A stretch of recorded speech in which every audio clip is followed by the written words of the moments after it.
Mi nombre es Joao, y a mis 80 años llevo en mi piel y en mi alma las cicatrices de una vida de lucha.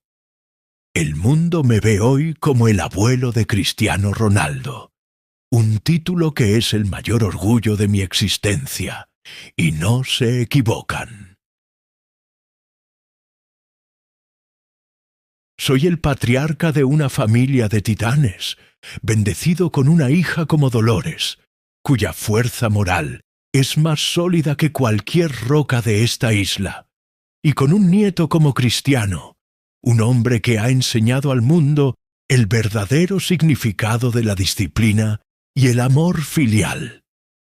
Pero las cicatrices que llevo no son sólo del trabajo duro. Una de ellas, la más antigua, la que a veces todavía arde en las noches frías, es el recuerdo de un secreto que he guardado durante 60 años. Una historia de traición y de un crimen tan atroz que casi me cuesta la vida. La gente conoce la historia de nuestras dificultades, pero no conocen la verdad más profunda y oscura. No saben que el camino de mi nieto hacia la gloria se construyó, literalmente, sobre las cenizas de un infierno del que escapé por milagro. Hoy voy a romper el silencio. Voy a contar cómo mi propio jefe, un hombre respetado y poderoso, planeó matarme, quemarme vivo, para ocultar su propio crimen. Lo hago ahora, no por venganza, sino para honrar a la familia que me salvó, y para que el mundo entienda que la llama que ven arder en mi nieto en cada partido es una llama que nació del fuego que a mí intentó consumirme. Antes de llevarte a la noche más oscura de mi vida, a la trampa mortal de la que escapé por la gracia de Dios, quiero pedirte que te quedes y escuches mi testimonio. Durante 60 años he vivido con estas imágenes grabadas en mi memoria, un secreto guardado por miedo a las represalias contra mi amada familia. Compartir esta verdad ahora es un acto de liberación, pero también un tributo a la resiliencia y al amor incondicional que me mantuvo con vida. Si estas palabras han encendido tu interés, si quieres conocer la historia oculta de supervivencia que se esconde detrás de una de las familias más famosas del mundo, te invito a formar parte de esta confesión. Tu presencia aquí es un acto de solidaridad que me da la fuerza para continuar. Por favor, suscríbete al canal para que esta historia, una vez contada, no pueda volver a ser silenciada. Dale un me gusta a este video si crees que la verdad, por terrible que sea, debe salir a la luz. Como siempre, me reconforta profundamente saber desde qué rincón del planeta me acompañas. Déjame un comentario y dime tu país y tu ciudad. Imaginar que mi voz, la de un superviviente, puede llevar este relato de superación a todo el mundo, le da un nuevo y poderoso significado a mi larga vida. Gracias por estar aquí. Mi historia comienza en mi juventud, en la conservera de pescado de Funchal.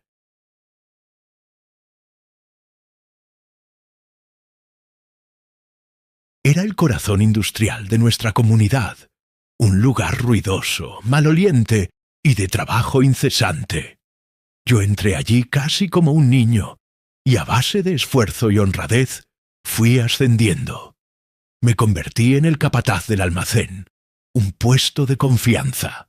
Era un trabajo duro, pero era un trabajo honesto, y con él mantenía a mi familia, a mi esposa, María, y a mi pequeña hija Dolores, que ya desde entonces era la luz de mis ojos. El dueño de la conservera era el señor Bastos, uno de los hombres más ricos y respetados de Madeira. De cara al público, era un pilar de la comunidad, un benefactor que daba trabajo a cientos de familias. En privado, era un hombre frío, calculador y con una codicia que no conocía límites. Yo, en mi ingenuidad, lo respetaba. Creía que su éxito era fruto de su inteligencia y su trabajo. No podía estar más equivocado. Durante años fui un empleado leal. Conocía cada rincón de aquella fábrica, cada proceso, cada trabajador. Y fue esa lealtad y mi posición de confianza lo que me llevó a descubrir su oscuro secreto. La empresa, a pesar de su apariencia próspera, estaba en graves problemas financieros. Bastos había hecho malas inversiones, tenía deudas enormes y estaba al borde de la quiebra. Comencé a notar cosas extrañas. Reuniones secretas a altas horas de la noche.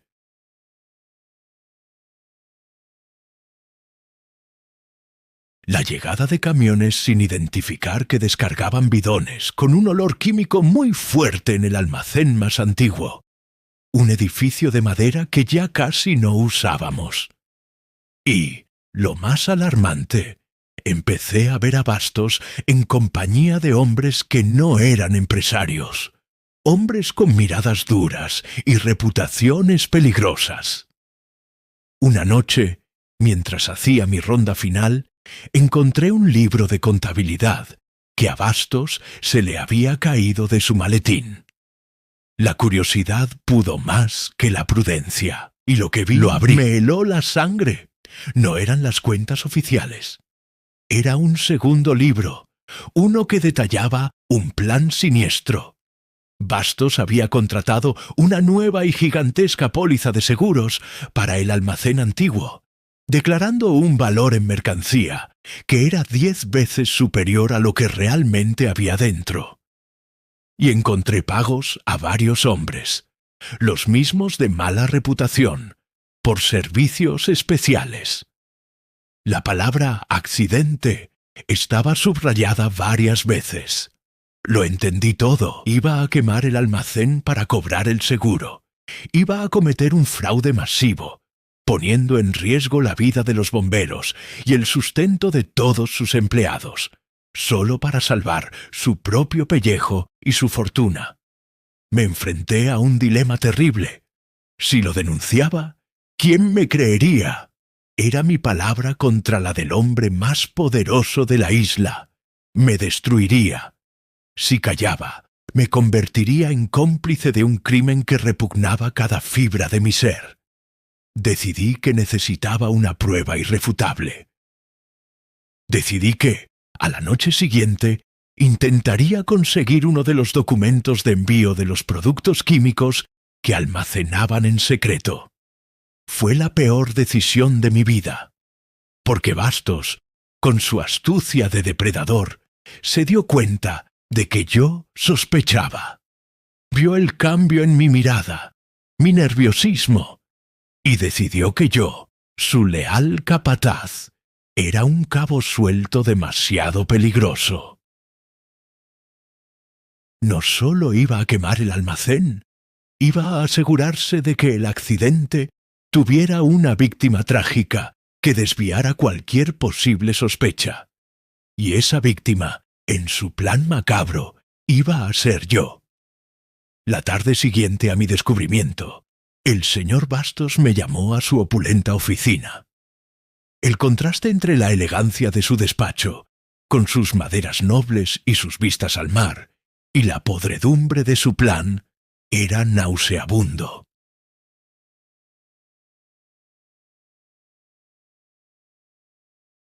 Me ofreció un coñac, que rechacé, y me habló con una familiaridad paternal que me heló la sangre.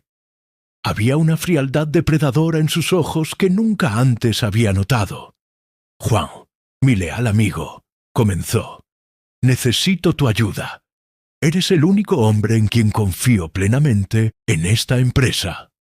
Me contó una historia perfectamente elaborada. Dijo que sospechaba que uno de los guardias nocturnos estaba robando pequeñas cantidades de mercancía del almacén antiguo. Es poca cosa, pero la deslealtad es un cáncer que hay que extirpar de raíz, dijo, mirándome fijamente, y entonces me tendió la trampa. Me pidió que esa misma noche, después de que todos se hubieran ido, fuera a ese almacén y realizara un inventario secreto y meticuloso. Quiero que apuntes cada caja, cada barril. Necesito una lista completa para poder comparar con los registros y pillar a ese ladrón con las manos en la masa. Será nuestro pequeño secreto, João. Un acto de lealtad que no olvidaré. Cada palabra era una palada de tierra sobre mi propia tumba. Su plan era diabólicamente perfecto. Me estaba pidiendo que fuera voluntariamente al lugar del crimen, que me encerrara allí durante horas, dándole la coartada perfecta.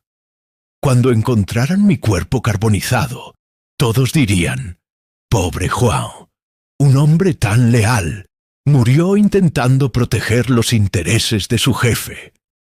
Me convertiría en un mártir de una mentira. Sentí un nudo de hielo en el estómago. Sabía que era una trampa mortal. Mi instinto me gritaba que corriera, que desapareciera, que tomara a mi familia y huyera de la isla. Pero, ¿a dónde? Un hombre como Bastos tenía tentáculos en todas partes. Si huía, confirmaría sus sospechas y nos perseguiría. Y si me negaba a hacer el inventario, sabría que yo sabía y encontraría otra manera de silenciarme, quizás una más directa, más dolorosa, que podría implicar a mi familia. Me vi atrapado, sin salida. Mi única y minúscula esperanza era que, quizás, dentro de ese almacén, pudiera encontrar la prueba definitiva que necesitaba para exponerlo. Algún documento, algún bidón revelador. Era una posibilidad casi nula, pero era la única que tenía.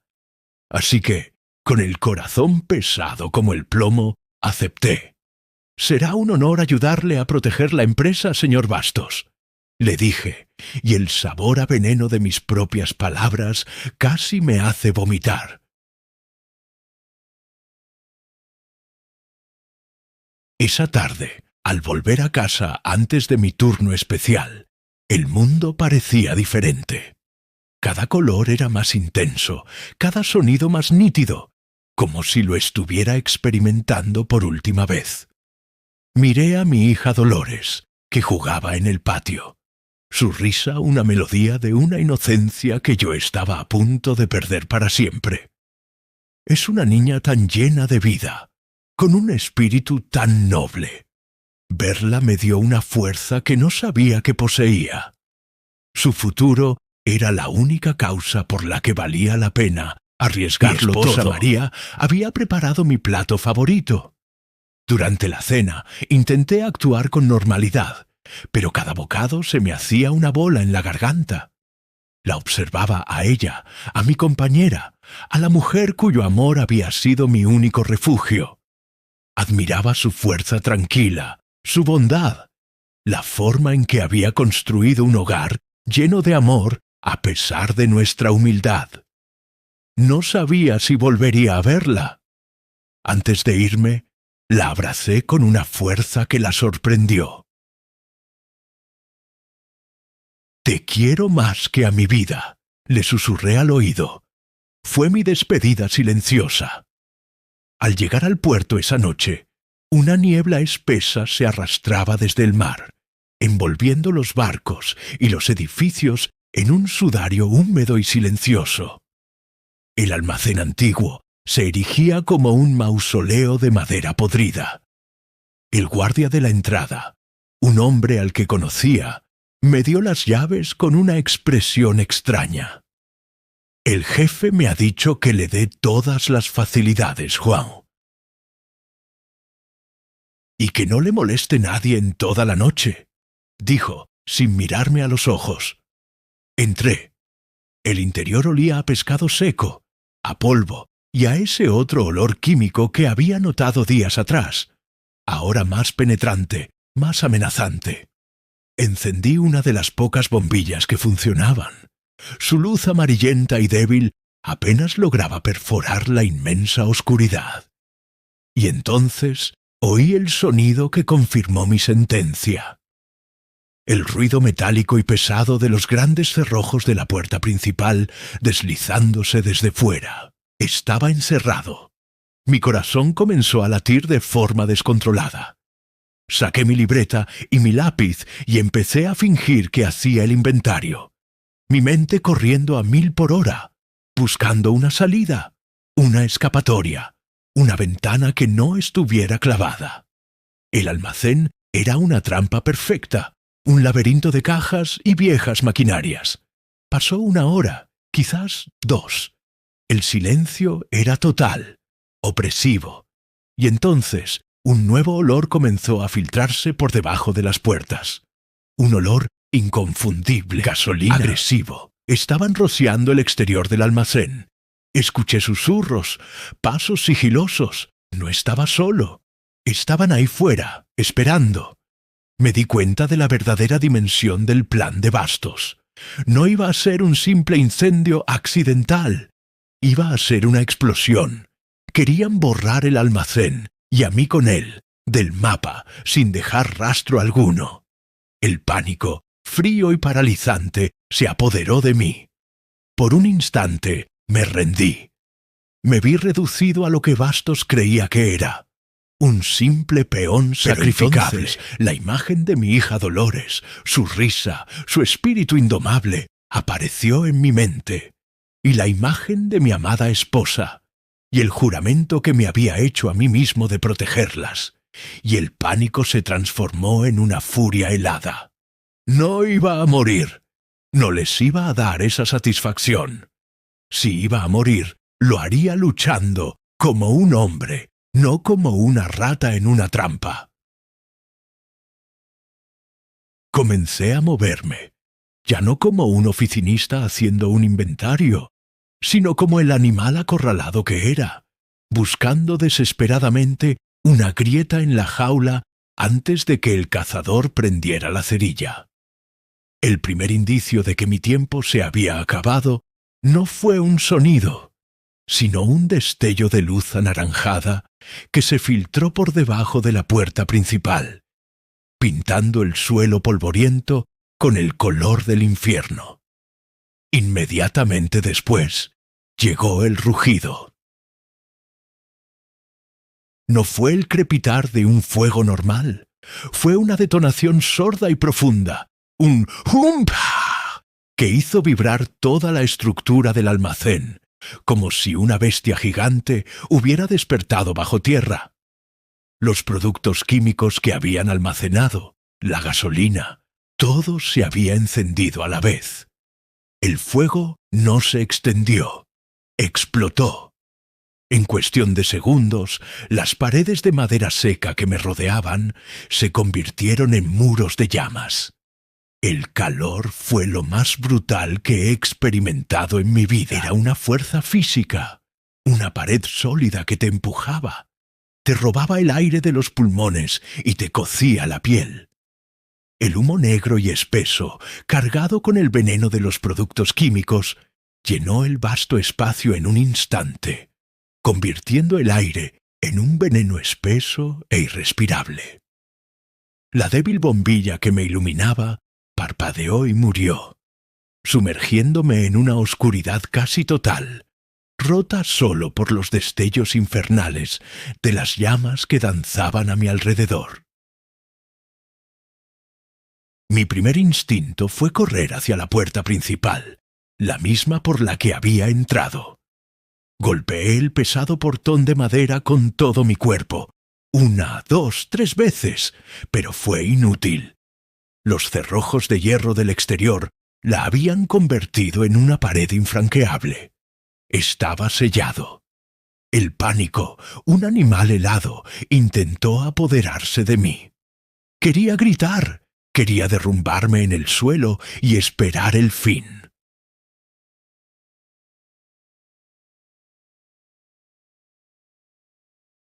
Pero entonces la imagen de mi hija Dolores, con su pequeña mano llena de monedas, apareció en mi mente. La promesa que me había hecho a mí mismo de reconstruir mi vida por ella, de darle un futuro. Y la rabia, una rabia pura y primigenia contra Bastos y su maldad, desplazó al miedo. No iba a morir allí. No iba a convertirme en la nota a pie de página de su estafa. Empecé a moverme, no a la desesperada, sino con un propósito. Tenía que encontrar otra salida. El almacén era un laberinto que yo conocía mejor que nadie, pero ahora estaba en llamas. Las altas estanterías de madera, cargadas de cajas, se habían convertido en antorchas gigantes. El fuego corría por ellas como una serpiente, provocando que las cajas cayeran como bombas incendiarias a mi alrededor. Tenía que esquivar los escombros ardientes, orientándome en un paisaje de pesadilla que cambiaba a cada segundo. El humo era el peor enemigo. Me quemaba los ojos, me llenaba la garganta de un sabor a ceniza y a químico, y me obligaba a toser en espasmos que me dejaban sin fuerzas. Me arranqué un trozo de mi camisa, me oriné en él, un acto desesperado y humillante, y me lo puse sobre la boca y la nariz para poder filtrar el aire venenoso. Avancé a tientas, pegado a las paredes, buscando una ventana, una grieta, cualquier cosa. Pero todas las ventanas estaban en lo alto, cubiertas con rejas gruesas para evitar robos de la vida. Las mismas rejas que debían proteger la propiedad de Bastos me estaban condenando a mí a muerte. El calor se intensificó. El suelo de madera empezó a arder bajo mis pies. Mis botas de trabajo comenzaron a derretirse. El sudor se me evaporaba de la piel al instante. Y entonces oí el sonido más aterrador de todos. El crujido profundo y prolongado de las grandes vigas del techo. La estructura estaba a punto de ceder. Sabía que me quedaban, como mucho, un par de minutos. Sentí desfallecer. El monóxido de carbono me estaba adormeciendo, invitándome a rendirme, a tumbarme y a dormir. Y en ese momento de debilidad vi el rostro de mi esposa, María. Vi su sonrisa, su bondad, y sentí una oleada de amor tan poderosa que me devolvió la vida. Mi amor por ella era más fuerte que el fuego, y ese amor activó un recuerdo en mi cerebro, una pieza de información inútil que de repente se convirtió en la llave de mi supervivencia. Recordé una conversación de hacía años, cuando unos arquitectos habían inspeccionado el viejo almacén. Hablaban de una antigua rampa de carga en la pared norte, una que había sido tapiada con ladrillos y luego cubierta con tablones de madera cuando la fábrica se modernizó. Era un punto débil, una cicatriz en la estructura. Era mi única oportunidad. Orientándome por la memoria, luchando contra el humo y las llamas, me dirigí a la pared norte. El fuego allí era menos intenso, pero el humo era igual de espeso. A tientas golpeé la pared de madera, buscando un sonido hueco. Y lo encontré. Detrás de los tablones tenía que estar el muro de ladrillos viejos. Necesitaba algo para romperlo. Miré a mi alrededor, en medio del infierno. Cerca de mí vi una vieja carretilla de hierro, de las que usábamos para transportar los sacos más pesados. Con una fuerza que no sabía que poseía, una fuerza nacida de la pura desesperación y del amor por mi familia, la levanté, la usé como un ariete. El primer golpe contra la pared apenas hizo mella. El segundo astilló la madera. El tercero la rompió, revelando el muro de ladrillos que había detrás. Las llamas se acercaban, lamiendo mi espalda. El techo crujía sobre mi cabeza. No había tiempo. Volví a levantar la carretilla y la estrellé contra los ladrillos. Una y otra vez. Mis manos sangraban, mis músculos gritaban, mis pulmones estaban a punto de estallar. Pero en mi mente no oía el rugido del fuego, sino la risa de mi hija Dolores. Y esa risa me dio fuerzas. Los ladrillos, viejos y de mala calidad, empezaron a ceder. Se abrió una pequeña grieta. Metí los dedos en ella y tiré, ignorando el dolor de la piel al desgarrarse. Saqué un ladrillo, luego otro. Y finalmente creé un agujero lo suficientemente grande para un hombre. No lo pensé. Me lancé a través de él, arañándome el cuerpo con los bordes afilados, y caí al otro lado, sobre la hierba húmeda y fría de la noche. Justo en ese momento, con un estruendo ensordecedor que sacudió la tierra, el techo del almacén se derrumbó hacia adentro, enviando una lluvia de chispas y de fuego al cielo nocturno. Me arrastré, alejándome del calor, tosiendo, vomitando humo negro. Estaba quemado, herido, medio asfixiado, pero estaba vivo. A lo lejos oí el sonido creciente de las sirenas tropezando y me perdí en la niebla del puerto. Un espectro que acababa de salir de su propia tumba, llevando conmigo no solo las heridas del fuego, sino la certeza absoluta del crimen que habían intentado cometer. Mi escape del infierno de llamas fue solo el comienzo de un nuevo tipo de cautiverio, el de un silencio impuesto por el miedo. Los días que siguieron fueron una neblina de dolor y de una impotencia asfixiante. Me recuperé de mis quemaduras, que dejaron cicatrices permanentes en mis brazos y en mi espalda, en la pequeña clínica del pueblo. La policía vino a interrogarme, por supuesto. Eran dos agentes jóvenes que me miraban con una mezcla de lástima y de impaciencia. Les conté una versión cuidadosamente editada de la verdad, que estaba haciendo el inventario, que oí una explosión y que el fuego se extendió demasiado rápido. No mencioné la puerta cerrada con cerrojo, ni el olor a gasolina. ¿Cómo podría haberlo hecho? Sabía que mi testimonio sería inútil. La investigación oficial fue una farsa predecible. Señor Bastos, con su rostro compungido y su traje de luto por la pérdida de su almacén, dio su declaración. Habló de un cortocircuito, de la vieja instalación eléctrica. Contrató a expertos que confirmaron su historia. Y el caso se cerró en menos de una semana, con el veredicto de accidente trágico. Yo, João, fui declarado un superviviente milagroso, un héroe que había tenido suerte. La comunidad me miraba con asombro, pero yo, en mi interior, me sentía como el mayor de los cobardes. La verdadera sentencia, sin embargo, me la dictó el propio Bastos unos días después. Vino a visitarme a casa, mientras aún me recuperaba en la cama.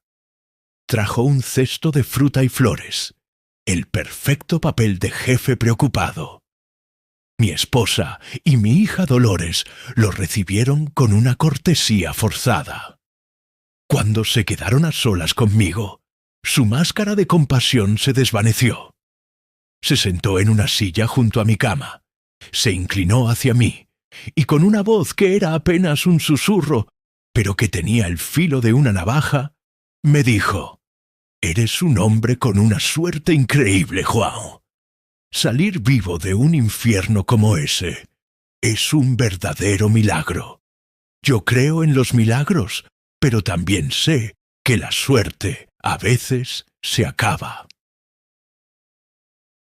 Luego su mirada se desvió hacia la puerta, por donde se oía la risa de mi pequeña Dolores jugando en el patio. «Tienes una familia preciosa», continuó, su voz todavía un susurro, una esposa encantadora, una hija llena de vida. Sería una verdadera tragedia que a gente tan buena le ocurriera un accidente. Un incendio es algo terrible. Le puede pasar a cualquiera. Y eso fue todo. No necesitó decir más. La amenaza era tan clara como el agua y tan fría como el hielo. Si yo hablaba, si contaba lo que sabía, el fuego me encontraría de nuevo. Pero esta vez no sería en un almacén. Sería en mi casa, con mi familia dentro. En ese momento hice un juramento de silencio. Un juramento que me ha acompañado durante 60 años. Callaría, no por proteger a Bastos, sino por proteger a mi familia. Mi vida, a partir de ese día, se convirtió en un ejercicio de vigilancia y de miedo.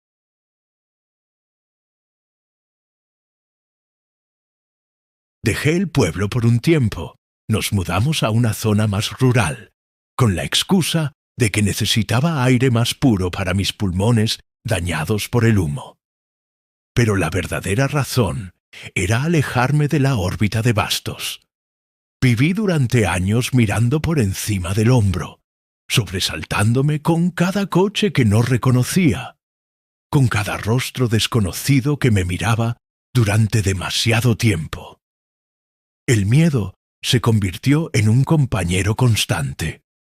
Pero en medio de ese miedo, encontré mi salvación y mi propósito. Mi familia, mi esposa, mi Santa María, me cuidó con una devoción infinita.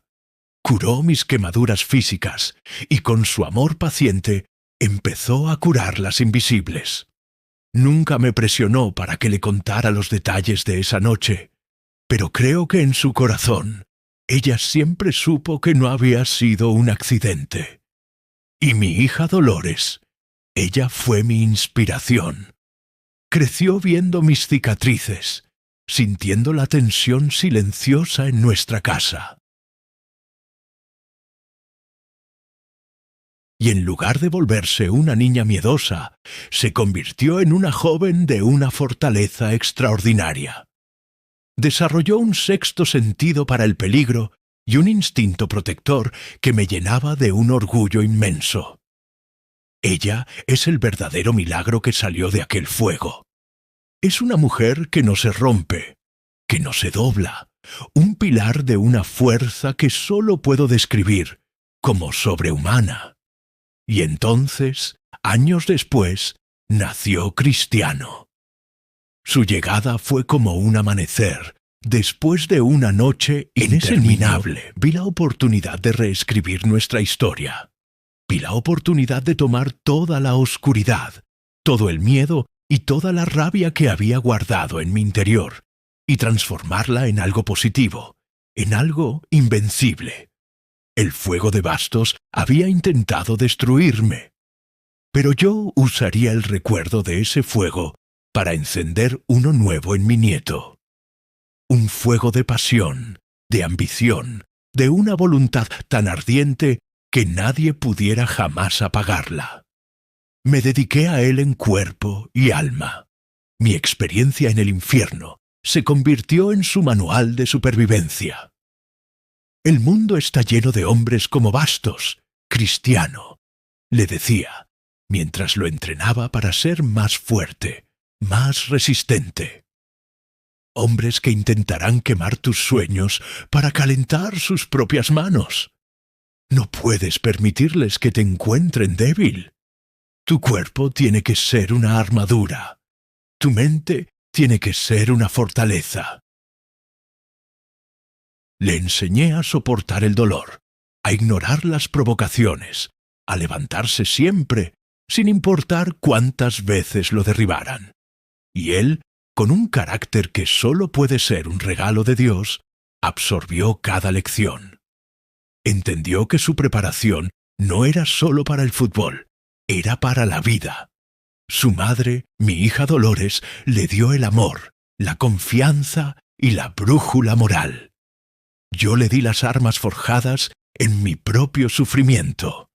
Juntos, y con el apoyo de toda nuestra increíble familia, preparamos un guerrero destinado no solo a ganar partidos, sino a ganar la batalla que yo nunca pude librar, la batalla contra la injusticia de los hombres poderosos y crueles. El éxito de Cristiano se convirtió en mi obsesión, en mi venganza silenciosa y finalmente en mi redención. Y así llegamos al presente. El fuego de aquella noche terrible se extinguió hace mucho tiempo, pero la llama que encendió en el corazón de mi familia arde hoy más fuerte que nunca, visible para todo el mundo en el espíritu indomable de mi nieto. Durante décadas viví con el secreto y el miedo, pero también con un propósito.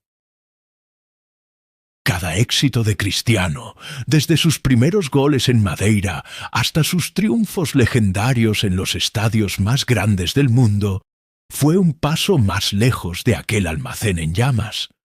Una victoria silenciosa sobre el hombre que intentó convertirme en cenizas. Señor Bastos murió hace más de 20 años. Su imperio, construido sobre la corrupción y el fraude, se desmoronó como un castillo de naipes. Murió como un hombre rico, sí, pero solo, amargado y finalmente olvidado. Su nombre hoy en Madeira es apenas un eco, mientras que el nombre de mi nieto, el nieto del hombre al que intentó asesinar, es eterno. Esa, para mí, ha sido siempre la justicia más perfecta.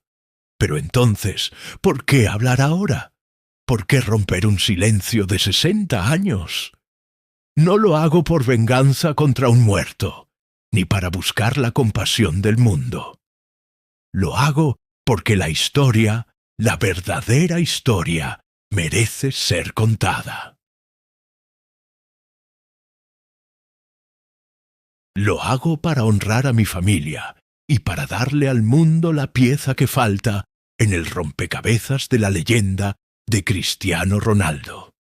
Durante años mantuve el secreto para proteger a los míos, pero hace poco me di cuenta de que mi silencio ya no los protegía. Les estaba negando una parte fundamental de su propia historia, de su propia fuerza. Reuní a mi hija Dolores y a mi nieto Cristiano en una de sus visitas.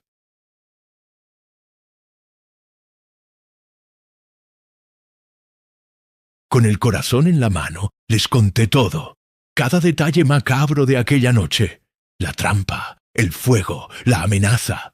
Esperaba ver horror en sus rostros, pero vi algo mucho más poderoso. Vi el orgullo. Mi hija Dolores, mi guerrera, me abrazó con lágrimas en los ojos. «Papá», me dijo, «soportaste todo eso en silencio, por nosotros. Tu supervivencia no es una historia de miedo, es el acto de amor más grande que he conocido».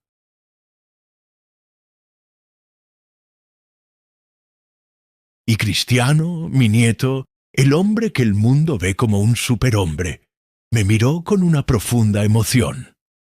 «Abuelo», dijo con una voz llena de respeto, ahora entiendo de dónde viene mi fuego. No es solo mío, es tuyo. Es el fuego que te negaste a dejar que se apagara. Esa historia no nos debilita, nos hace más fuertes. Es la prueba de que somos supervivientes, y es una historia que debe ser contada. Fueron ellos, con su amor y su sabiduría, los que me dieron la fuerza para romper el último eslabón de mis cadenas. Me hicieron ver que mi secreto no era una carga vergonzosa, sino un testamento de la resiliencia de nuestra sangre. Por eso hoy revelo esta historia, para que el mundo sepa que cuando ven a Cristiano luchar en el campo, cuando lo ven levantarse de una falta brutal y seguir corriendo, no están viendo solo a un atleta. Están viendo el espíritu de un abuelo que salió de entre las llamas, el coraje de una madre que se enfrentó a todas las adversidades, y el legado de una familia que aprendió de la manera más dura que la única forma de vencer a la oscuridad es convirtiéndose en una luz más brillante. Estoy inmensamente orgulloso de mi hija Dolores. Es la matriarca de esta familia, una mujer cuyo carácter es más fuerte que el acero y más puro que el oro. Ella ha sido el corazón y el alma de nuestra lucha, y todo lo que cristiano es se lo debe a la educación y al amor incondicional de su madre. Y estoy orgulloso de mi nieto. El mundo lo celebra por sus goles y sus trofeos, pero yo lo celebro por el hombre en el que se ha convertido. Un hombre que, a pesar de su poder y su fama, sigue siendo leal a sus raíces. Un hijo devoto, un padre amoroso. Un hombre que ha demostrado que el éxito más grande no es el que se mide en dinero, sino en integridad.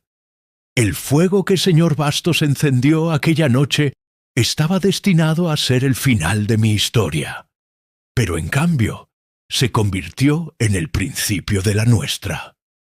De sus cenizas mi familia renació, más fuerte, más unida, y de esas cenizas surgió un campeón forjado en el fuego, un nieto que tomó la llama de nuestro sufrimiento y la convirtió en un faro de esperanza para el mundo. Mi relato oscuro ha terminado.